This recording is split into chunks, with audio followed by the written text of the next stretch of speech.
Bon, nous avons vraiment décidé de nous rendre à Maluku, dans les environs de Kinshasa, après une longue période passée à l'étranger. Comme beaucoup de gens que je vois visiter le Congo, je l'ai fait, j'ai suivi les tendances depuis disons les 5 dernières années.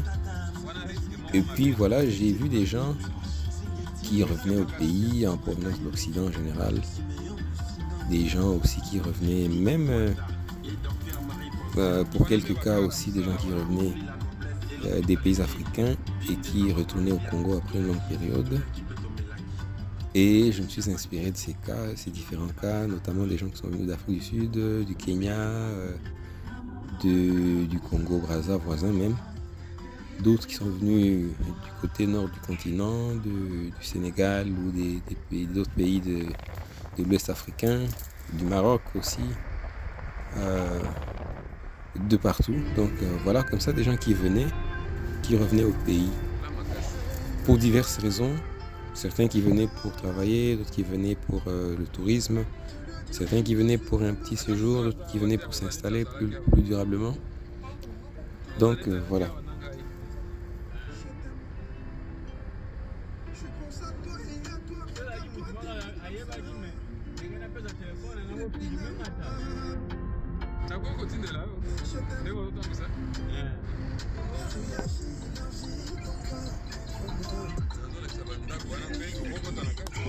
Maluku est une commune dite urbano-rurale de la ville-province de Kinshasa. Ça, je lis sur le site Wikipédia.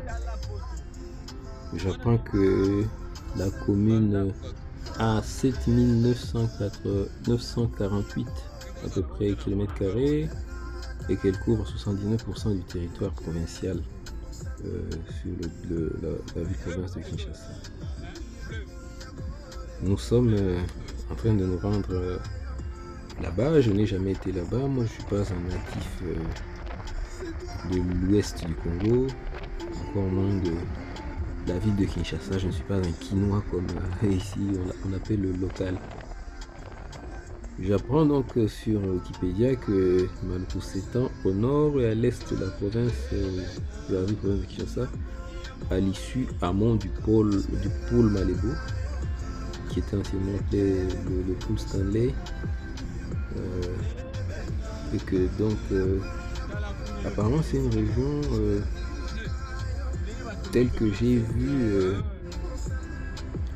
c'est là que se propage l'étalement de la ville de Kinshasa, selon toutes les tendances remarquées récemment. Et l'histoire qui continue ici dit que, bien évidemment on ne va pas tout mettre, mais la commune est créée par ordonnance loi début de l'année 1968. Tout le monde peut avoir accès à cette information, elle est publique sur le site. Donc nous sommes en train d'avancer avec notre chauffeur ici. Nous avons dépassé déjà l'aéroport de Lille et nous sommes sur l'axe national 1, j'imagine, qui quitte la ville de Kinshasa et s'en va vers le nord-est. Et donc s'enfonce dans le pays. Vous pouvez voir à gauche et à droite les développements qui s'y sont installés, qui sont faits, notamment des projets immobiliers qu'on peut voir ici. À notre gauche, des bâtiments qui ont été construits, apparemment pas tout à fait habités, on dirait. Et ici, Wikipédia nous apprend que la commune de Maluku, c'est la commune dans laquelle on retrouve le plus les autochtones de la région, les Teke. Que le nom de Maluku vient du mot Liluku, au pluriel Maluku. Ce sont des palétuviers géants qui poussent le long de la rivière Mongala, à l'équateur. Vous voyez, tout ça, je savais pas moi.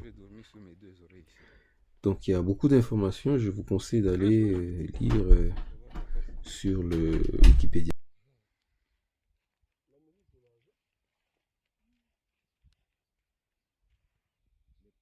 Même pour 60 véhicules dans son enclos. L'enclos, quand clôture, Venons-en maintenant à ce qui me concerne personnellement. Bon, en arrivant à Kinshasa lors de mon séjour de 2023, c'était au mois d'août. Plutôt au mois de juillet, pardon. Au mois de juillet. Et c'était pour un très court séjour de 2 semaines. Donc je n'avais pas beaucoup de temps. Et c'était par curiosité que je suis allé à Kinshasa parce que j'ai jamais été là-bas. Je suis né au Congo, mais je ne connaissais pas la ville de Kinshasa, j'en entendais parler de loin. Et donc c'était une curiosité tout à fait justifiée. Surtout qu'avec, personnellement, je dois mettre cette petite parenthèse. En ce qui me concerne, je suis né quand il n'y avait pas encore l'internet, il n'y avait pas vraiment le téléphone, il n'y avait pas toutes les facilités de la technologie moderne. Donc on n'avait pas d'image, pour ainsi dire, à part le petit écran de l'époque qui ne montrait pas vraiment ce qu'on voulait voir. Donc on ne savait pas à quoi ressemblait la ville de Kinshasa comme telle. C'est pas comme aujourd'hui, on peut se trouver dans une brousse quelque part, mais on a toutes les images du monde devant soi facilement. Et surtout dans les pays où l'internet à haut débit est beaucoup plus commune denrée, quoi. Mais même dans les pays africains aujourd'hui, il y a un certain gap dans la possibilité que tout le monde ne peut pas disposer forcément de l'internet à tout moment.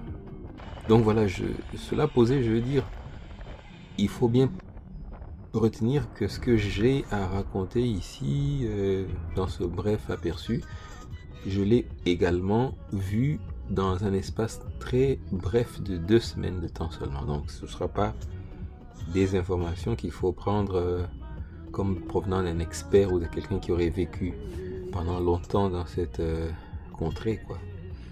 C'est juste pour donner un aperçu plutôt synthétique de ce que j'ai vu. Et notamment de quelqu'un qui veut montrer son pays. Donc pour moi, c'était vraiment positif tout d'abord. Et ce passage à Kinshasa, c'était pas que une volonté d'une personne isolée. J'avais beaucoup de soutien derrière moi, notamment de ma famille et d'autres personnes qui me connaissent et qui me soutenaient dans l'entreprise que je menais, qui s'inscrit en fait dans une longue démarche sur plusieurs années, on y reviendra. Donc comme j'ai dit, j'ai vu beaucoup d'autres personnes qui venaient et qui faisaient le même périple, et donc je me suis embarqué dans cette logique là aussi. Quand vous arrivez à l'aéroport de Njili, il peut y avoir certains détails qui vont vous sauter aux yeux, parce que si par exemple vous avez vécu dans d'autres pays pendant longtemps et que vous avez une idée de ce que peut être un endroit comme ça, vous pouvez avoir des perceptions différentes d'une personne qui n'aurait pas la même comme on dit expectation, les mêmes attentes. Donc c'est pas un problème. Je sais que évidemment il faut ajuster à chaque contexte sont rendues des réalisations que l'on attend de cet endroit-là. Parce que même quand vous voyagez, vous avez des escales dans différents pays et vous voyez différents degrés de développement selon ce que le pays peut avoir.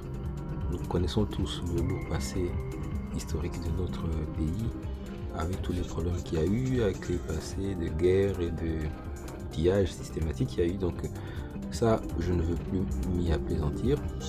Mais je suis venu là-bas avec une idée de voir ce qu'il y avait de bien. Et il y a vraiment beaucoup de choses bien. On sent que la personne ordinaire travaille tous les jours pour s'en sortir, pour vivre décemment. Et une des choses que l'on voit à Kinshasa notamment, là vraiment il faut leur... c'est chapeau pour la population de Kinshasa, les gens sont très chics et très bien habillés. Maintenant, comme nous sommes en train d'aller vers l'extérieur de la ville, peut-être que nous ne parlons pas de cet aspect-là de la chose, mais ici sur cette route, si vous continuez, vous allez vous retrouver sur le port de Maluku. Mais là où nous allons, c'est un peu avant ce point-là, donc nous n'arrivons pas au port. Je compte pouvoir y arriver peut-être une deuxième fois. Donc nous avons fait 2 voyages successifs, séparés d'une semaine de temps, parce que j'avais vraiment pas beaucoup de temps. Et c'était pour aller voir un terrain qui est situé sur les hauteurs d'une certaine colline. Je crois que l'endroit s'appelle Mancienne ou Incienne ou Kienne, quelque chose comme ça. Donc c'est cet endroit-là où il n'y a pas beaucoup d'habitations, sauf dans la vallée, à l'approche de la colline sur laquelle nous nous rendons. Il y aura une petite communauté de petites maisons que vous allez voir, mais il n'y a pas grand monde installé là-bas. Et quand vous circulez, vous verrez le sol est très sablonneux, des petits arbustes, parfois du bambou planté le long de la route, et par moments aussi, vous jetez le regard dans le décor au loin, le paysage est parsemé de constructions. Donc dans certains endroits sur le trajet, il y a des communautés qui se sont vraiment installées, des quartiers entiers, mais on sent que c'est du nouveau, de nouvelles constructions. Mais nous n'avons pas eu vraiment le temps de nous arrêter pour peut-être promener un peu l'objectif de la caméra, voir. Parce que aussi, même dans le voyage qu'on faisait, on n'avait pas beaucoup de temps. Et puis, il y avait aussi cette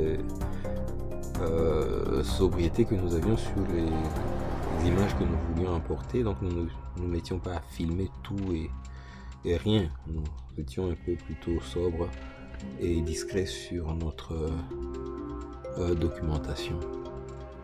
On doit peut-être rappeler ici que le Congo présente cette je ne sais pas quel mot utiliser.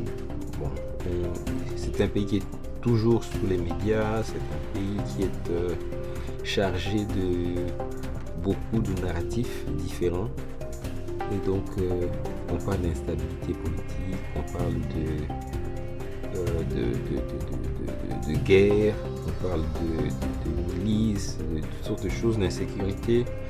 Donc comme il y a ces mots qui semblent attachés au pays, et donc il faut s'en rendre compte, ce sont des choses qui transforment le narratif de l'endroit que vous visitez. Et beaucoup de ce narratif-là, beaucoup d'aspects de ce narratif-là ne sont pas forcément vrais. Mais tellement ça a été attaché à l'image du pays depuis très longtemps, ça tend à se perpétuer. Mais on sent aujourd'hui qu'il y a une réelle volonté des autorités à vouloir démystifier le mauvais traitement dont le pays a souffert depuis très longtemps, notamment depuis les années 1800, par les premiers arrivés, explorateurs, etc., qui ont ramené entre guillemets la civilisation et qui ont malheureusement aussi apporté d'autres méfaits. Et pas que cela, mais aussi notamment par certaines parts de responsabilité de nous-mêmes, les Congolais, qui n'avons pas su peut-être prendre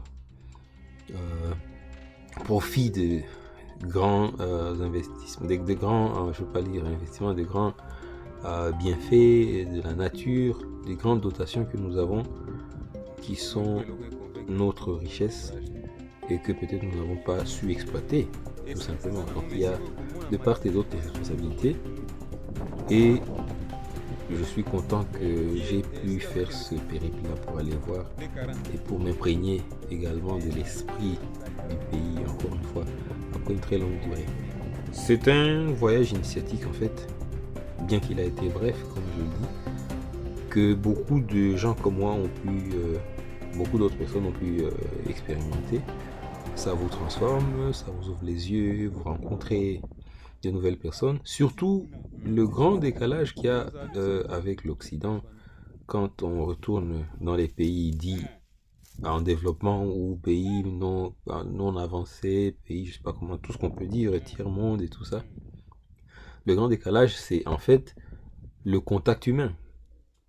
Parce que moi, personnellement, comme j'ai toujours répété ici dans ce narratif, c'est que ce qui m'a frappé, parce que je voudrais présenter mon point de vue personnel, en arrivant en Occident, où je ne suis pas resté très longtemps déjà, le premier point marquant, c'est le fait que vous ne voyez personne.